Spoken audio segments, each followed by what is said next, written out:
Hello, teachers and everyone. We are from Group 2 and presents about Part 2, Theme Science and Technology. And here is our table contents of today. We have three main points to talk about. By the first one is societal consequences of science and technology, strategy for actions controlling science and technology, lastly, understanding science and technology. Now let's start with the first main point, societal consequences of science and technology. Technology affects social relationships and the natures of social interactions. The development of telephones has led to fewer visits with friends and relatives. With the advance of DVRs, cable televisions, and video streaming, the numbers of places where social life occurs, such as movie theaters, supermarkets, and also where that they can communicate, has declined. As a study of more than 1,500 US internet users between the age of 18 and 64 found that for every hour a respondent was on the internet, there was a corresponding 23.5 minute reductions in face-to-face interactions with family members. Although technology can bring people together, however, it can also isolate them from each other. A study, children who use a home computer spend much less time on sport and outdoor activity than non-computer users. And technological innovations replace social rules. As a study in the New York City, parking attendant may even become obsolete as New York City parking garage, which means that nowadays society become more modern by using robots and also machines. However, the human resource might be declined. And the next part is the loss of privacy and security. The increasing use of technology to monitor individual performance and behavior, leading to significant privacy concerns. And here are some key points about the impacts of technology on privacy and security. There are four key points to talk about the loss of privacy. But the first one is government privacy.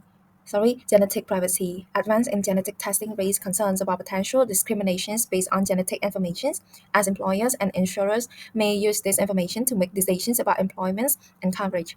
And the next point is workplace surveillance. Employers use keystroke monitoring, email surveillance, and other methods to track employee activity, potentially infringing on their privacy rights. The third is data breaches. The increasing reliance on digital systems has led to a rise in data breaches, exposing sensitive personal information like social security number, medical record, and financial data. And lastly is government surveillance. Government agency may use surveillance technologies to monitor citizens, raising concerns about civil liberty and the potentials for abuse. For example, the 2009 debate breach has cases permanent where personal information of 30,000 employees has exposed is a stark examples of the consequences of inadequate data security. This incident could have led to identified theft, fraud, and other harmful outcome for the affected individual. And for security threat, there are three main points to talk about. By the first one is cyber attacks. Cyber attacks can target critical infrastructures, government systems, and private business, potentially causing significant disruptions and economic damage. And the second is data manipulations. Malicious actor can manipulate or alter data, leading to misinformation, fraud, and other harmful consequences. And for the espionage, cyber espionage can be used to steal sensitive information such as trade secrets and military information, potentially compromising national security. For example, the 29 cyber attack on US and South Korea governments and commercial websites, including the White House and the New York Stock Exchange, demonstrated the potentials for cyber attacks to disrupt critical systems and undermine national security. And the next point is unemployment, immigrations, and outsourcing. Some technology replaces human worker. Robots replace factory workers, work processors, displace secretaries and typists, and computer-assisted diagnostic reduce the need for automobile machines. And for the unemployment rate can be also increased when company outsource, sometimes called outsource job to lower wage country. And my presentation come to an end. Thank you for listening. And I would like to pass the floors to my next member. Well, as you can see on the screen, it is the unequal access to digital devices. Well, as you can see on the just smartphone, laptop, any other devices you can list because they like plethora of them, and also and as well as an unequal access to the internet itself. So you see, in general, internet is like more accessible to wealthy or rich family, of course, rather than the poor, more specifically the poor that lives in the rural area. or like a remote area, something like that. And the richer the family, the more likely to have broadband internet access. So of the American family with annual income of, let's just say around 75%, they're likely to have broadband internet connection. Um right. So, and to put this in Cambodian context, there are approximately around 9.66 million internet users in Cambodia, which roughly translate to internet connection penetration rate of 56.7% of total population. This also indicates that around 43.3% of population, or an equivalent to 77.37 million people, they are still offline, mainly to those people in the rural area, as I had stated earlier. And also, there's another example I would like to bring up, which is that a significant portion of the population, around like 74.2%, live in a rural area where access to digital technology as well as internet is often limited compared to the urban center. This urban-rural divide itself is a critical aspect of the digital divide in Cambodia. So, uh, and there's also so as you may already know that there's also a concern over the lack of accessibility of broadband internet connectivity. Uh, there's one thing that is called net neutrality. Net neutrality.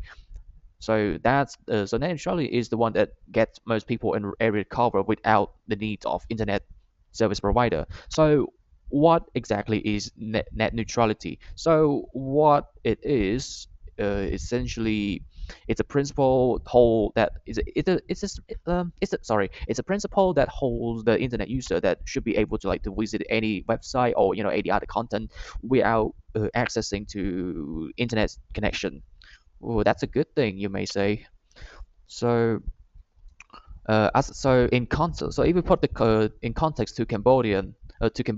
So, as for now, Cambodia does not have specific law that explicitly enforce net neutrality. So, so this also lack of regulation raises concern about how internet service provider might manage data traffic, um, as well as potentially leading to discrimination against certain website and services. So let's move on to the next part, which is mental and physical health. So, so the mental and physical health. So as you may know, technology have played a significant role when it comes to like biotechnology. As an example, it has delivered everything from life-saving drugs to pest-free vegetable. Even microsite telescope are implanted in people's eye with damaged retina. Those like are the brief benefits of how technology have play a huge role in our daily basis. So first and foremost, I would like to talk about the positive impact toward the mental health when it comes to like technology. Well, mainly it's about therapy and mental health apps, for example, that helps providing access to like counseling, meditation, as well as cognitive behavioral therapy, reaching people in remote or underserved area. Furthermore, online support group foster connection, reduce feeling of isolation as well. For example, like Discord or I don't know, Messenger, perhaps.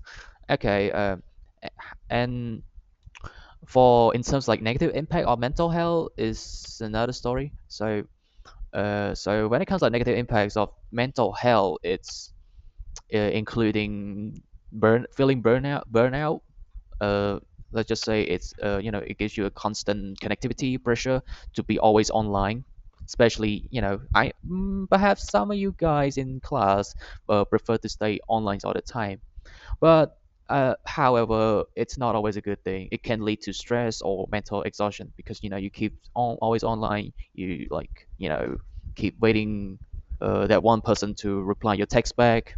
I know, I know. It is relatable to me as well. Yeah, but please don't do that. It's not a good thing. Furthermore, excessive social media use may also contribute to feeling of inadequacy, anxiety, depression, mainly a group in our our adulthood era. Again, very relatable. The next part I would like to bring up of the mental health negative impact, which is about cyberbullying, or also known as online harassment. It happens a lot for those. If if you guys know anything about Reddit, okay, there's a community, and I mean, they're not just good people. There's also people on the dark side, mainly those like cyberbullying people, which led to suicide, for instance. So cyberbullying really made a huge impact to our mental health, which it increased exposure to cyberbullying and negative online interaction, which can harm self-esteem and mental health. And lastly, it's it's well, I forgot. Oh yeah, it's sleep disruption. Well, yeah, it can, yeah, you can say it can distract your sleeping.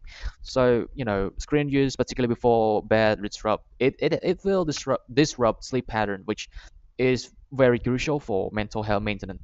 You know, eh, Please, like, but you should spend more time sleeping. It's not good because you would also like to maintain your life longevity, something like that. Yeah, and overall, tech innovation can cause anguish, stress, and etc. Next part I would like to bring to talk about, which is about malicious use of the internet. Hmm. So malicious use of the internet. Well, if in a nutshell, malicious use of the internet, it's like the dark side of the internet usage. So some internet user, they access the internet, but for you know R-rated stuff. I don't even I don't even need to explain what that is. Like you can see, like for instance, pornography, prostitution, or cybercrime, hacking, etc. But it doesn't exactly limit to those category.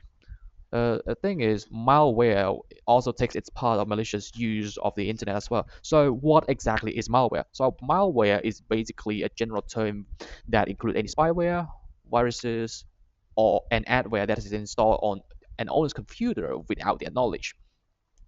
Uh, those like include viruses or ransomware. Okay, so those those malware can heavily affect the type of it can heavily affect to your devices. It may as well steal your data, lock user out of the system until a ransom is paid, as well as spyware. So spyware is like the type of malware that secretly monitor user activity and collect gathering personal information without the user consent. That is also part of the malicious use of the internet as well. The other thing is cybercrime. So I would like to briefly explain about cybercrime. So cybercrime, uh, cybercrime such as including identity theft. So essentially, criminal would steal their user personal information to impersonate individual, often financial gain. In a nutshell, it's robbing banks, stealing your money. And another thing is fraud. So fraud mainly includes scamming, like phishing. Uh, they're they're like dozens of Indian scammers, as you may already know. And so like scamming stuff, like attacker trick user like to providing sensitive information through their fake email as well as website. I'm sure you guys have seen those scammer video. Yeah, you should, if you haven't, you should go check it out. I think yeah, and there's other things about malicious use of the internet, such as cyberbullying and harassment, which I had recently just mentioned from the mental and physical health. So I would like to elaborate a bit further about cyberbullying. So basically, the anomaly of the internet can lead to harmful behavior, like cyberbullying, of course, where individuals are targeted with threat, harassment, or humiliation online. If if the harassment still goes on, the victim might end up committing suicide by not even like seeking for professional to help you out, to offend them, like defend themselves back from those people who cyberbullying you, of course. The next thing is online scamming. uh, Very scamming. Well, there are like multiple scams, including lottery scams, romance scams, investment fraud, and exploit user trust to extract money, personal information, etc., etc. Next, and that's the end of the malicious use of internet. And next, I would like move to the challenge of to traditional values and belief. So the thing is, the intersection of technology and traditional value presents several challenges that can significantly impact societal norm and belief. And there are some key areas where this challenge manifests. First and foremost is rapid change. So as you know, technology evolves quickly, often outpacing the ability of traditional value to adapt. The thing is, it can lead to a disconnect between generation, where younger individual, young bloods would embrace the new technology and ideas that older generation may find it difficult or not like even familiar with it. Next thing is um, surveillance and data collection. So you know, as you know, okay, technology, as you already know, it has evolved a lot for the last few decades. So the rise of the digital technology has also led to increased surveillance and data collection, challenging traditional notion of privacy. And there are like many cultures who value their personal privacy, but the pervasive nature of technology can also erode this boundary, leading to discomfort and the resistance. Next is changing relationship. Technology alter how people interact. Okay, and it often prioritizing virtual connection over face-to-face interaction. This shift, of course, can challenge traditional values surrounding community, family, and interpersonal relationship, leading to like to feeling isolation or disconnection. Or well, mainly to those who, those group of people like introverted, of course. And lastly is moral framework. So, um, okay, so emerging technologies such as AI or biotechnology raise ethical questions that traditional moral framework may not adequately address. For instance, the use of AI in decision making can conflict with established values about human agency and accountability. And that is the end of my part. Thank you so much. I would like to pass on to the next member to present the next part. Thank you. So, greeting everyone, and thank you to our previous presenters. As for today, I'll be continuing my part on today's topic, which is science and technology. So, without further ado, let's dive deeper. So, after listening to our previous presenters, you might have gathered some ideas about science and technology. To think that science and technology are essential for our economic and social advancement, both science and technology demand more social responsibilities as it increases. So, what does it mean when they say science and technology increase social responsibilities? To put it simply, it means that technology like cloning, genetic engineering, and computer surveillance helps individuals, organizations, and society to act more ethically and conscientiously. For example, computer surveillance. It can enhance public safety by monitoring and preventing criminal activities such as terrorism, theft, and even cybercrime. By which I mean, surveillance cameras, facial recognition technology can be used to identify and track criminals, helping law enforcement agencies prevent and respond to crime more effectively. And this is why, according to Metheny in 1993, he mentioned that technology is continually creating new possibilities for social action as well as new problems that have to be dealt with. So, however, we will be discussing about how scientific and technology advancement are challenging traditional social value, prompting legal as well as ethical debates on science and technology. In the debate, they discussed about the impact of science and technology on society. Firstly, cultural change. Scientific advancement often challenge traditional values, leading to cultural shift in society. Secondly, ethical controversy. New technologies such as genetic manipulation and cloning spark public debates and ethical concern. They believe that technology like genetic engineering and cloning challenge traditional beliefs about human life and reproduction. So they raise questions about what it means to be human and the ethical boundaries of scientific intervention. And they raise concern on humanity loss as new technology invent. And as science and technology develop, genetic exception law are created to protect individual privacy. Genetic exception law require genetic information to be handled separately from other medical record. Revealing someone's genetic information can be quite sensitive because the potential risk might arise if genetic information is disclosed to any place. For instance, imagine yourself in a job field, right? And your own generic information about Alzheimer's disease was leaked, would they still want to hire you upon hearing about your generic predisposition? The answer is no, because when you're experiencing Alzheimer, your working performance will decline, which contributes significantly on the company, and which is why in the U.S. currently 35 states have laws prohibiting generic discrimination in employment, ensuring that generic information cannot be used fairly to make hiring, firing, or promotional decisions. And these laws are designed to protect employees from discrimination based on their generic predisposition.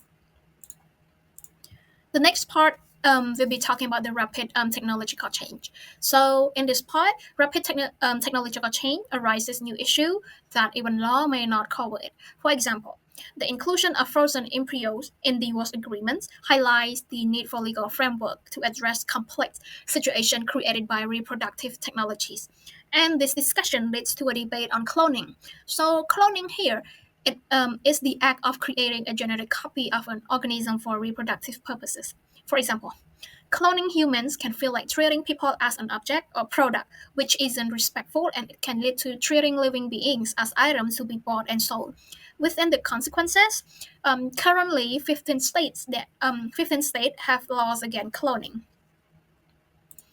And despite the drawbacks of cloning, bioethicists and scientists, the public debate still discuss the potential benefits of cloning, such as advancement in medical research and treatment, against the ethical concern and possible societal impacts, such as identity issue and the commodification of human life. However, nothing can come to an answer to this question whether cloning it is good or bad, and like the technology will continuing develop in the future, which is it's questionable how to stop the cloning itself.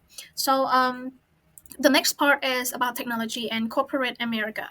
So a philosopher, Jean-Francois Yo Todd's observation that knowledge is increasingly produced to be sold. For example, genetically altered crops and the commodification of women as egg donor and the harvesting of regenerated organ tissues are cited as market-driven technologies. And even though market-driven benefits farmers and companies, it raises ethical concerns to biodiversity, environmental impact, and the economic dependence of farmers. It's believed that it's only for market demand rather than purely scientific curiosity.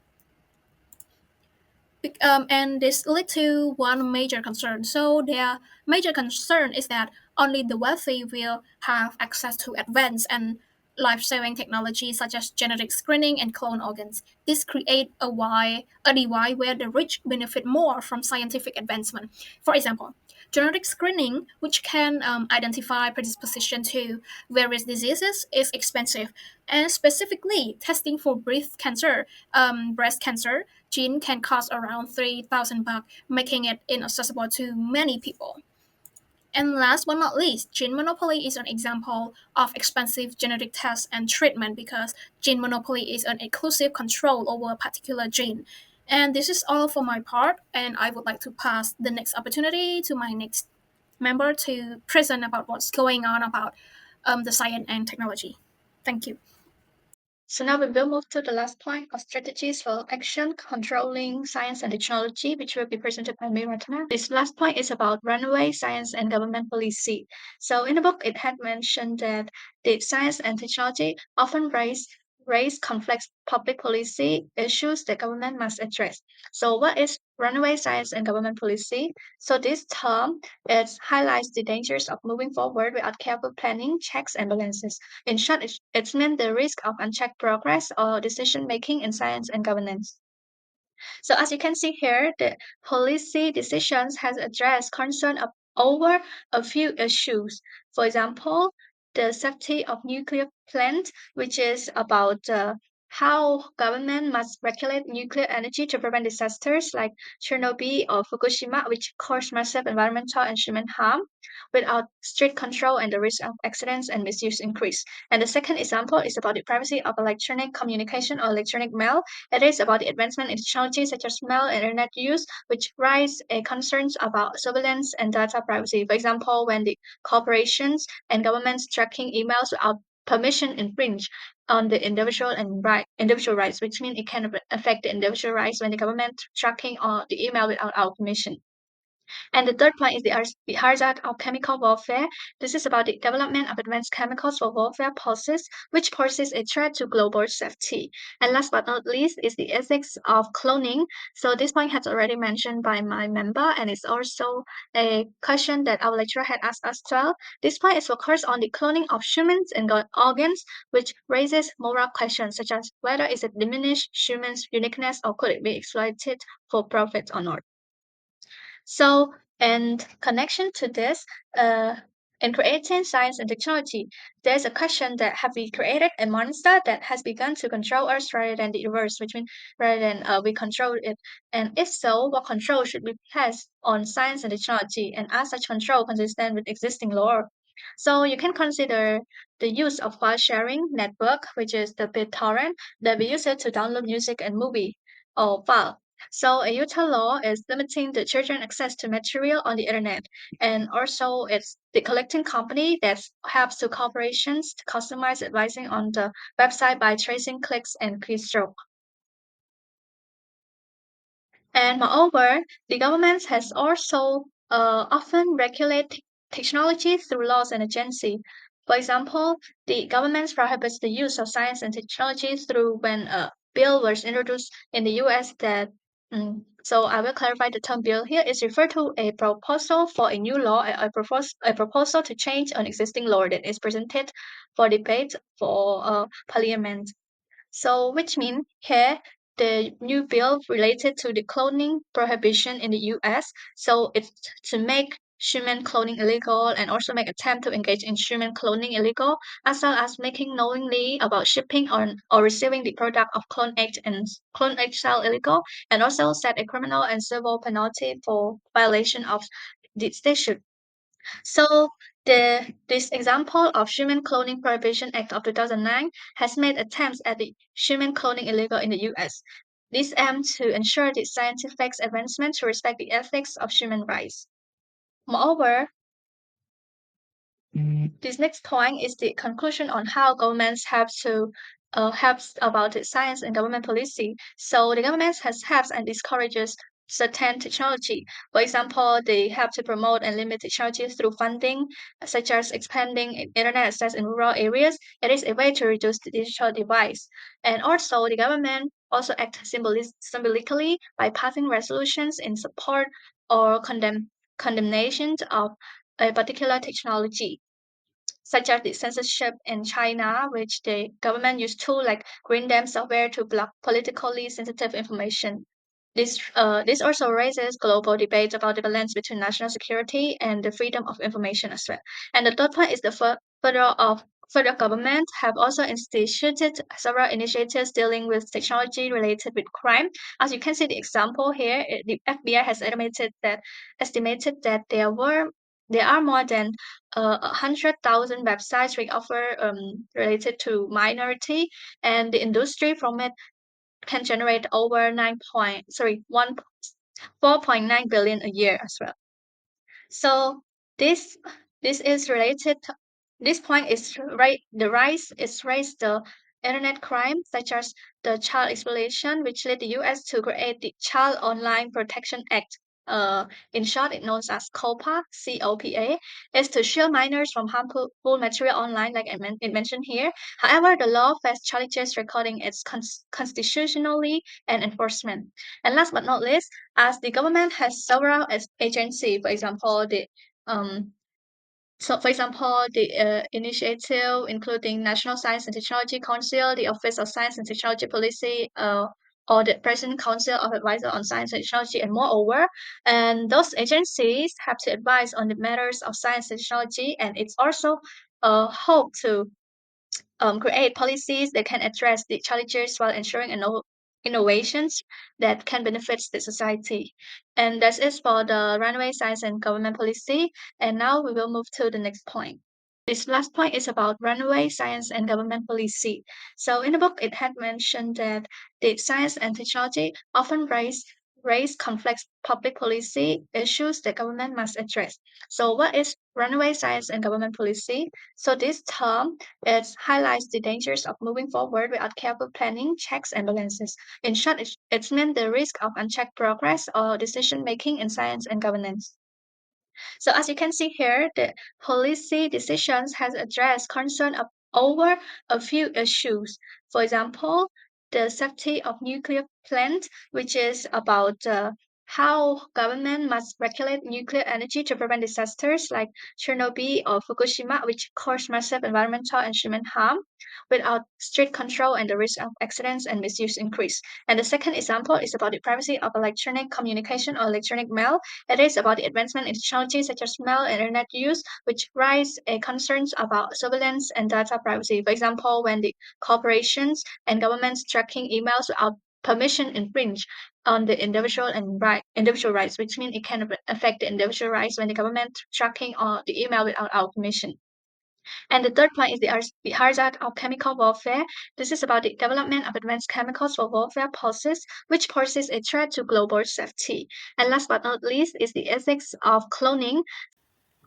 So, hello everyone, I am Mike Panyadat and I'm from Group 2, and I would like to cover my part about the understanding science and technology. So, without any delay, let's get right into our point.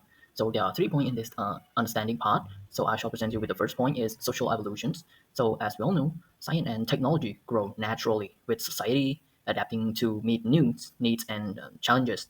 As for example, when people needed faster ways to communicate, innovations like the internet and smartphones started to emerge. So this we can probably know that the development improved life by solving these kind of problems and also increasing the efficiency while also pushing the society forward. And the second point is conflict, inequality, and responsibility. As we might have understand some lessons in this context of the chapter 2, we might have seen that there are a lot of rising issues, especially how science and technology often providing more beneficials toward the powerful group instead of the like less powerful group, I should say, or maybe the rich country or the rich having more power than the poor, while they have access to many things as the devices, new technology, and many more of the internet, while the poor they got left behind with the old technology such as so, but this can actually affect everyone and including all group decisions as well. So, like I should say, to address this, we need to including everyone, especially the marginalized, and in discussions about this, about the new technology, this ensure the fairness as well as helping the technology benefit all group. So, but not just the privilege. So, like letting everybody have equal access to those technology and the internet data.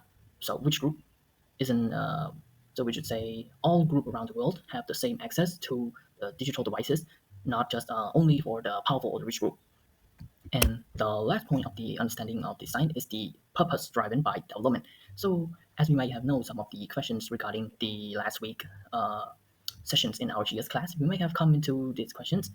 I think that the innovations should, or the technology designs that they discovered about the new technology should really address the real societal needs rather than creating demand for unnecessary product. I agree also because what's the point of buying the new TV or the new tech stuff, especially the new iPhone 15? What's the point of that if all they do is just attract more people to just buy their stuff, spend money on user stuff like that? So because certain devices like the new iPhone, but it's have the same functions as the phone that we are using nowadays or every day.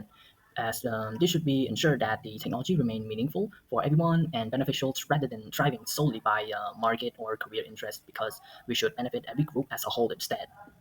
Lessons about design and technology, we will still have to solve the problems that evolve around it as well. So here I have come up with 5 solutions of it, and we will start with the first two in the solutions to the digital divide, as we might know.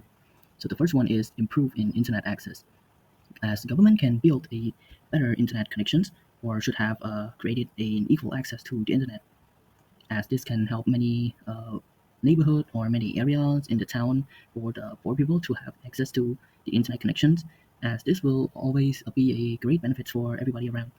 And additionally, internet plan and devices needs to be affordable, as the government can also be a part of it as to provide these needs for the people around it as well. And the second one is to focus on fairness. So everyone should have equal access to the internet, as we might know, regardless of their income or location or their whereabouts. This is where the net neutrality becomes important. Net neutrality means keeping the internet open and fair, so no one gets special treatment or blocked from accessing website. So if company or government control the internet access unfairly, it created more inequality, and ensuring fairness in access help everyone stay connected and form within a group. And the next part is help women and the minority. So as we might have understood from the previous week of our lessons that there are very less women in the department field of IT or technology fields, information or data analysis such as so. We will have to improve these issues as well as that women and other minority are also a part of the human resource that can develop a society as well. So being able to provide the necessary information or lessons or program teaching programs such as so to for them can also be a part that we can solve this problem as well that many women can also join or work in this field. So to provide this kind of program can encourage them to study to learn more in this field and getting into a lot of company will hire them into working in their company as well as this so will solve the problems that um, less women working in such field as IT or the data analysis. The fourth point is get tech company involved. So as we may have know around these protection of some sort that using the internet is really a pro and con for everybody because some providing many information as well for us can be beneficial, but it's also very impactful to us as it might lead a negative impact to our computer or our everyday life as some of the information may contain viruses and contain an unnecessary information or we can say a program that might lead other people to be able to access to our information and causing us to lose that data in our devices. So which then we will reach out to this tech company that involved because they know well about their product better than we do, and they will provide the necessary protections of their policy in the company to make sure that every user will be protected from this kind of uh, dangerous risk. And one more thing is some company already donated such as services to the community. You can say they are providing their slide, their Wi-Fi, their internet, especially to the every school to be able to help the education program to make it more smooth in their teaching as well. And let's head on to the last part will be about work together globally as we might not think this will impact much as we all know we have many solutions that work well better, but it's actually one of the best solutions in this case as well because the rich country or the people around the poorer country can provide the support or provide their technology, especially their resources and idea as well. For example, international organizations can provide funding to build internet, especially the internet infrastructures in developing. In addition to this as well is setting up free or a low-cost Wi-Fi for a public space or the poorer country who aren't able to afford such an internet access or they come from a low-income family which this can promote in the free or low-cost Wi-Fi in the public area, helping everyone stay connected. And which we can do so within public place like park, library, where everyone using it all the time to access more information on their research, and especially in the community center, as this can also play a major role in developing the society as letting everyone be able to access to information and stay connected with each other and especially with staying catch up can be able to catch up with the everyday new as well, so nobody will be lost and nobody will be left behind. And this is all for my part and I would like to present this opportunity for my friends to present their part. Thank you. Thank you, Bayrat. Now let's go even into deeper into understanding science and technology. First, science and technology as social progress, structural functionalism. This theory suggests that science and technology develop as society evolves. As societies need changes, new scientific discoveries and technologies emerge to meet these needs, helping society to function more even better.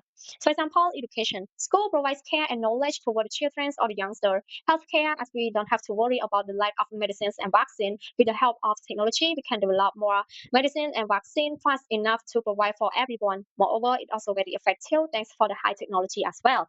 Next one is conflict theory. This perspective argues that science and technology also serve the interests of specific groups and have political aspects.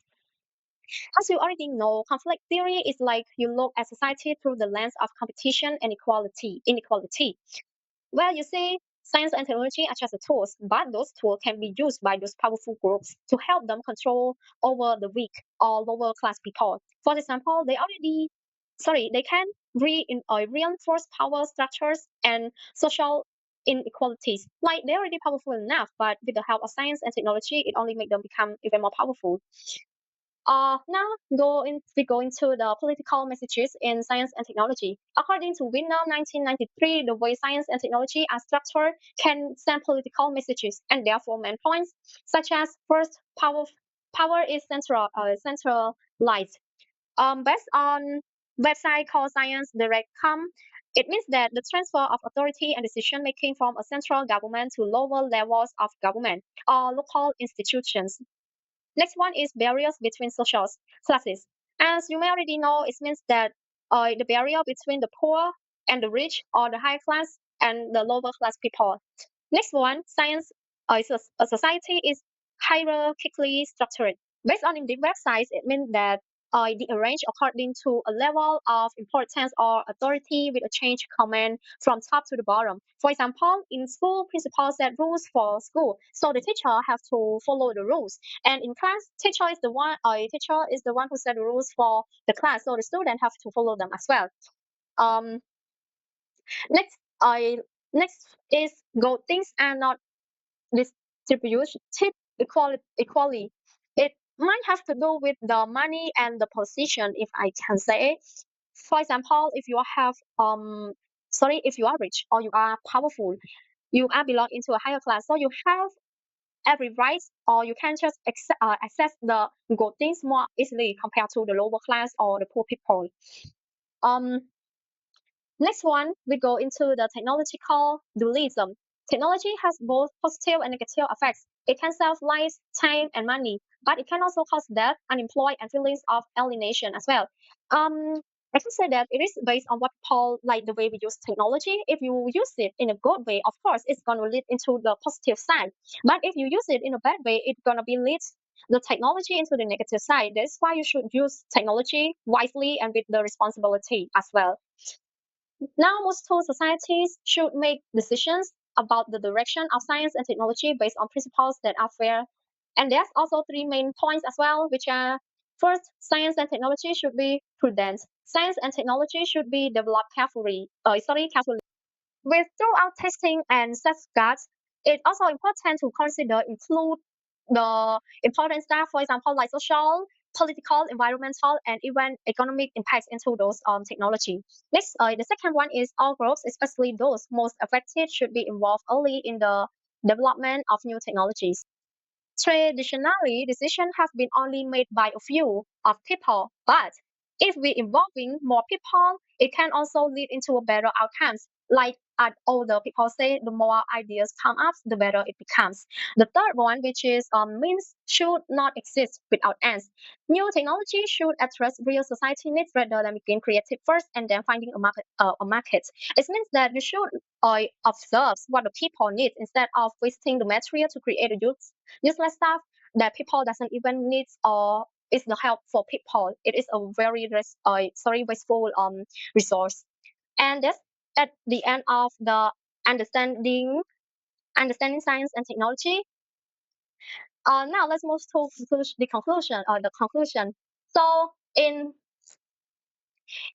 Part 2, science and technology, there's main three reasons, which are social consequences of science and technology that talk about social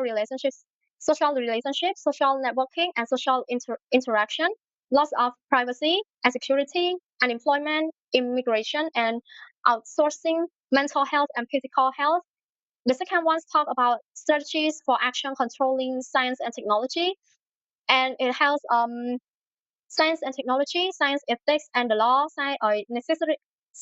necessity of regulations, public debate and ethical controversies, technology and corporate America, gen monopoly, runaway science and government political, and last one is understanding science and technology. And here's our reference that we use to help finding information or meaning for our topic. And this is at the end of our part, which is science and technology. If you have any question, please feel free to ask. Thank you, and also hope you have a great day.